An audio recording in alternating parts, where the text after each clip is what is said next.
கர்த்தருடைய நாமம் மகிமைப்படுவதாக. ஆண்டவராகிய இயேசு கிறிஸ்து அந்த நாளிலே நம்மளோடு கூட வெளிப்படுத்தி பேசுகிற வார்த்தை யாக்கோபு 1 அதிகாரம் 22 இப்படி சொல்லுகிறது: திருவசனத்தை கேட்கிறவர்களாய் மாத்திரமல்ல, அதின்படி செய்கிறவர்களாயும் இருங்கள் என்று சொல்லி இந்த நாளிலே வெளிப்படுத்தி பேசுகிறதை பார்க்கிறோம். என் அன்பு சகோதரனே, சகோதரியே, இந்த வார்த்தையை கேட்டுக்கொண்டிருக்கிற ஒருவேளை நம்மளுடைய வாழ்க்கையில் ஆண்டவருடைய வசனத்தை நம்ம கேட்கிறவர்களாக இருப்போம், அல்லது தினமும் பைபிள் படிக்கிறவங்களா, வேதத்தை வாசிக்கிறவங்களா, தியானிக்கிறவங்களா இருப்போம். ஆனால் வேதம் சொல்லுகிறது, அதின்படி செய்கிறவர்களாக இருங்கள் என்று சொல்லி. அதன் பிரகாரம் கர்த்தருடைய சத்தத்தை கேட்டு அந்த ஜீவனுள்ள உயிருள்ள வார்த்தையை கேட்டு விட்டுவிடாதபடிக்கு அதின்படி செய்கிறவர்களாக இருக்க வேண்டும். நீதிமொழிகளை பார்க்கிறோம், வேதத்தை கேளாதபடி நம்ம செய்கிற ஜெபம் கர்த்தருக்கு முன்பதாய் அது அருவருப்பாய் இருக்கிறது. என் அன்பு சகோதரனே, சகோதரியே, ஒரு வேளை நம்ம நினைக்கலாம், நான் டெய்லியும் பைபிள் படிச்சிடுறேன், நான் டெய்லியும் ஜெபம் பண்ணிடுறேன், நான் வாரம் சபைக்கு போய் ஆண்டவரோட வார்த்தையை நான் கேட்டுடுறேன், டிவியில் கேட்குறேன், மொபைலில் பார்க்குறேன். அது கேட்கறது நிமித்தமாய் தேவனுடைய நாமம் மகிமைப்படாது. தேவனுடைய வார்த்தை, கர்த்தருடைய வார்த்தையை கேட்டு அதன் பிரகாரம் அதன்படி செய்கிறவர்கள் மாத்திரமே. சங்கீதக்காரனாகிய தாவீது சொல்லுகிறான், இரவும் பகலும் கர்த்தருடைய வேதத்தில் தியானமாயிருக்கிற மனுஷன் பாக்கியவான். நீங்களும் நானும் பாக்கியவதிகளாய் இருக்கணும். அப்படின்னா கர்த்தருடைய வசனத்தை கேட்கிறவர்களாய் மாத்திரமல்ல, அதின்படி செய்கிறவர்களாய் இருக்கணும். வேதத்தில் பார்க்கிறோம், விதையை குறித்து சொல்லுகிறார். உவமையாக ஆண்டவராக இயேசு கிறிஸ்து சொல்லுகிறார், அந்த விதை தேவனுடைய வசனமாக இருக்கிறது.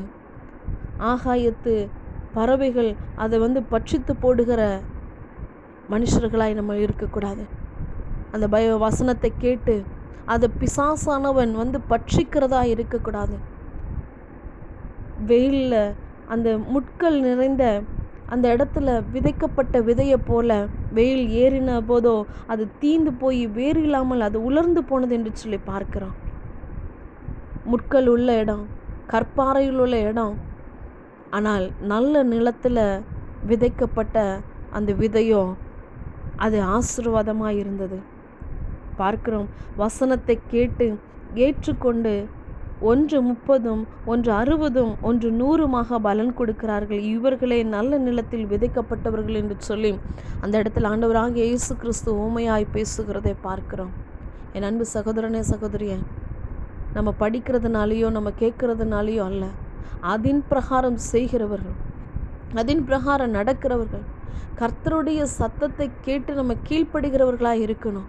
இல்லைன்னா நம்ம படித்த வசனம், நம்ம கேட்ட வசனம் பட்சிக்கிற ஆகாயத்து பறவை பட்சிக்கிறதை போல பொல்லாத சத்துருவானவன் பட்சித்து போகிறவனாய் இருக்கிறான்.